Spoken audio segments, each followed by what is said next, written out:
Hi this Ashwin Prasad. Diary 2022 തമിഴിൽ നിന്ന് റിലീസായ ഒരു സിനിമയാണിത്. ആക്ച്വലി ആ സമയത്ത് ഈ പടം എൻ്റെ ഒരു ഫ്രണ്ട് അനീഷ് കേസ് എനിക്ക് സജസ്റ്റ് ചെയ്തതാണ്. അടിപൊളി പടമാണ്, കാണണമെന്നൊക്കെ പറഞ്ഞിട്ട്. ഞാൻ പക്ഷേ എനിക്ക് തോന്നുന്നു എൻ്റെ പെൻഡിങ് ലിസ്റ്റിൽ ഇത്രയും കാലം ഇത്രയും വർഷം പോയൊരു പടം വേറെ ഇല്ല. ഞാനതിൽ ഭയങ്കര വിഷമമുണ്ട് എനിക്ക്. കാരണം ഈ പടം ഞാൻ ഇത്രയും കാലം കാണാൻ വൈകിപ്പിച്ചതിൽ ഭയങ്കര ഒരു വിഷമമുണ്ട്. അത്രയ്ക്ക് അടിപൊളി ഒരു പടമാണ്. കാരണം ഇപ്പൊ കണ്ടാലും ഔട്ട്ഡേറ്റഡ് ആവാത്ത ഒരു ത്രെഡാണ് ഇതിൻ്റെത്. ചൈനയിലും അതുപോലെ തന്നെ ഊട്ടി റൂട്ടിലും സംഭവിച്ച ഒരു ഇൻസിഡന്റിനെ ബേസ് ചെയ്തിട്ടാണ് ഈ സിനിമ ചെയ്തിരിക്കുന്നത്. അരുൺനിധിയെ നായകനാക്കി ഇന്നസി പാണ്ഡ്യൻ സംവിധാനം ചെയ്ത ഈ സിനിമ ഒരു കിക്ക് തരുന്ന ഒരു സിനിമയാണ്. ആക്ച്വലി ഇതിനു മുന്നേ ഞാൻ കന്നഡയിൽ നിന്ന് കുറെ സിനിമകൾ കണ്ടിട്ടുണ്ട്. ക്ലൈമാക്സ് ആകുമ്പോഴത്തേക്ക് നമുക്കൊരു കിക്ക് കിട്ടും.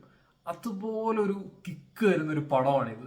Based on a true event എന്നൊക്കെ കേൾക്കുമ്പോഴത്തേക്കും നമുക്ക് പെട്ടെന്ന് അങ്ങനെ ഒരു ചിന്തയിലോട്ട് പോകത്തില്ല. കാരണം ഇങ്ങനെ ഒരു സംഭവം നടക്കാവോ, ഇങ്ങനെ ഒരു സംഭവം നടന്നിട്ടുണ്ടോ, അല്ലെങ്കിൽ ഈ ഒരു സൂപ്പർ നാച്ചുറൽ പരിപാടി ഒരു അങ്ങനെ ഒരു സംഭവം ഇവിടെയൊക്കെ നടക്കുമെന്ന് തന്നെ നമുക്ക് തോന്നും. ഇവര് മെയിനായിട്ട് ഇത് ഇൻസ്പയർ ചെയ്തിട്ടാണ് ചെയ്തിരിക്കുന്നത്.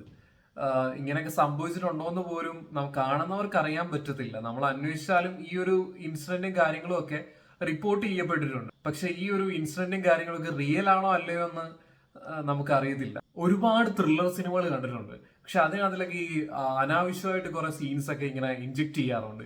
പ്രത്യേകിച്ച് ഈ റൊമാൻറ്റിക് പോർഷൻസ് ഒക്കെ നമ്മൾ ആ ഒരു ത്രില്ലിംഗ് മൂഡിലോട്ട് എത്തുമ്പോഴായിരിക്കും ഈ സാധനമൊക്കെ കുത്തിക്കയറ്റി നശിപ്പിക്കുന്നത്. പക്ഷെ ഇതിനകത്തിൽ അങ്ങനെ ഒരു പരിപാടിയേ ഇല്ല.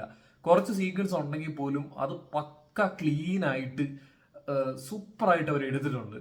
ഒരു സോങ് ആണെങ്കിലും ഭയങ്കര ഡൈലൂട്ട് ചെയ്തിട്ടാണ് അവരത് എടുത്തേക്കുന്നത്.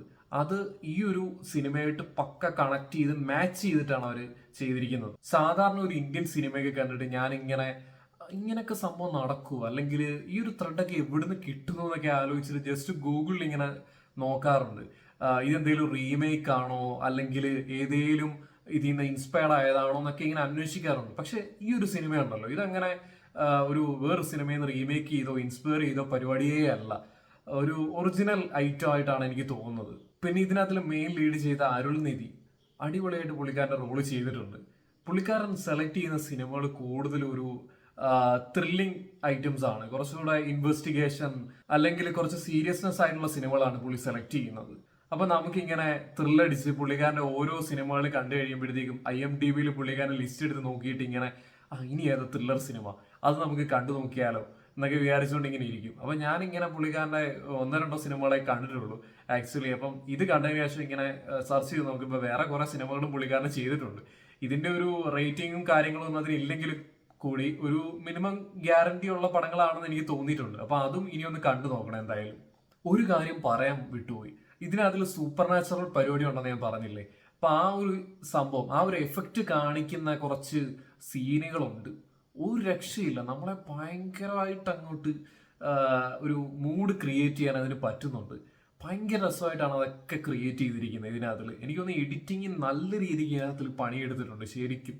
കാരണം ആ ഓരോ സീൻസും കഴിയുമ്പോഴത്തേക്കും നമുക്ക് കിട്ടുന്ന ഒരു ഇമ്പാക്റ്റ് ഉണ്ടല്ലോ, അത് ഭയങ്കര ക്വാളിറ്റിയുള്ള സാധനമാണ്.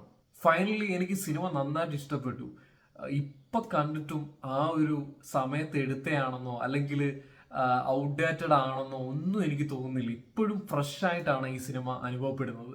എനിക്ക് തോന്നുന്നു കുറച്ച് വർഷം കഴിഞ്ഞിട്ട് കണ്ടാൽ പോലും ഈ ഒരു ഫ്രഷ്നസ് ഈ സിനിമയ്ക്കകത്തിൽ കാണും.